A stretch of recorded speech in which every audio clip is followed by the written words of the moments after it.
If there's one thing we all learned in 2020, it's that change is the only thing that's going to stay the same. So it's really how we respond to change that dictates our success. So when I started thinking about what I could share with businesses who are going through these incredible times of challenge and change, I thought back to the Fast Company magazine article. They took a look at the world's most consistently high-performing extreme teams with an eye toward discovering how did they not just accomplish their mission, but continue to be at the top of their game. And that's what I bring to you in Adapt, Overcome, and Win as One, is those stories and those tactics that the world's most consistently high-performing extreme teams use to cross their most challenging finish lines. They have traveled here from every corner of the world for 10 non-stop days and nights. They must hike, mountain climb, paddle, ride, and race through some of the most captivating yet dangerous terrain in one of the last great wilderness areas on Earth. There are a lot of moments in races where it gets really tough, but we're going to go faster.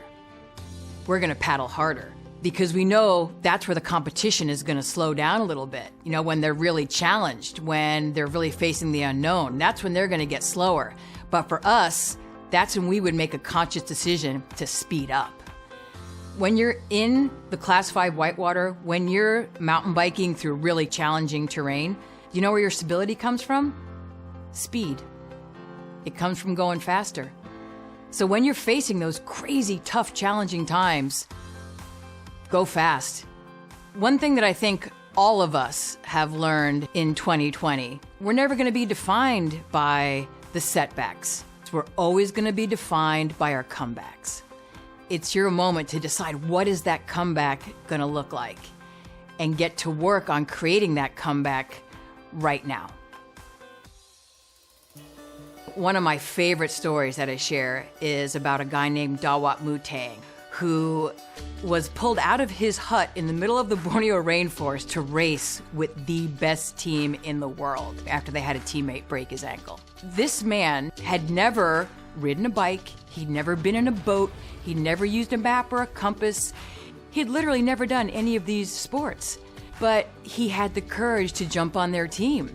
They almost won. They took second place. And very often, the new person or the rookie or the outside resource can bring such an interesting, and unique background or perspective that they can often be the linchpin, to your team's success. There's also a lot in Adapt, Overcome, and Win as One about adapting.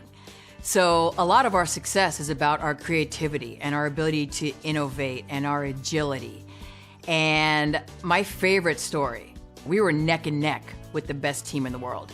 And when we got to the final section where we had to paddle to the finish line, we were given 2 inflatable canoes.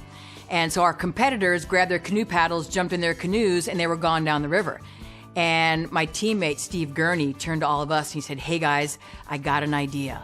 Let's swap out our canoe paddles for kayak paddles because that's our strength. And also tie our 2 boats together end to end." And between those 2 things, that boat was twice as fast.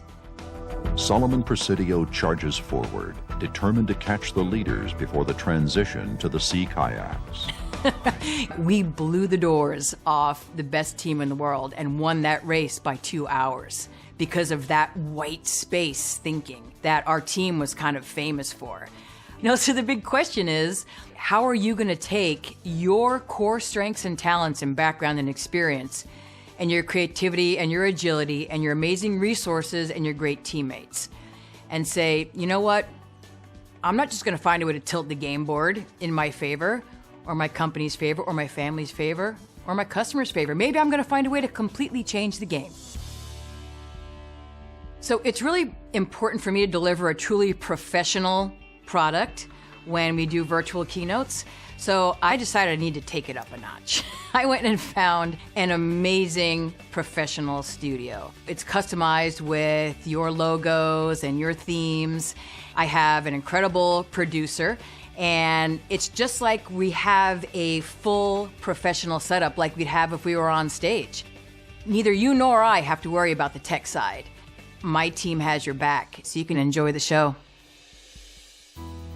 People see these teams and these leaders succeeding against all odds, like a woman on the top Japanese team that ripped her Achilles tendon.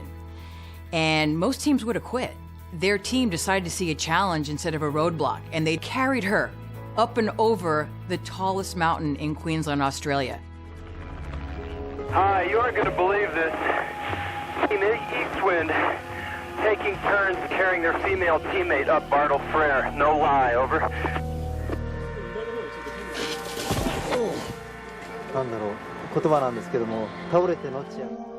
I love the fact that all of those members of Team Eastwind had their injured teammate on their shoulders. They made her the hero. We don't inspire the people around us by showing them how amazing we are. We inspire everybody around us by putting them on our shoulders and showing them how talented and useful and worthy and amazing and courageous and smart they are. I love this new keynote because people are genuinely and deeply fired up. They're inspired. They want to take on the next adventure and not just survive it. They want to win this race, and they know that they can do it together. In their heart and soul, they know that if they keep their head up high, their heart open, they connect to the people around them, that anything is possible. That's something that is a gift that I can't wait to give your team.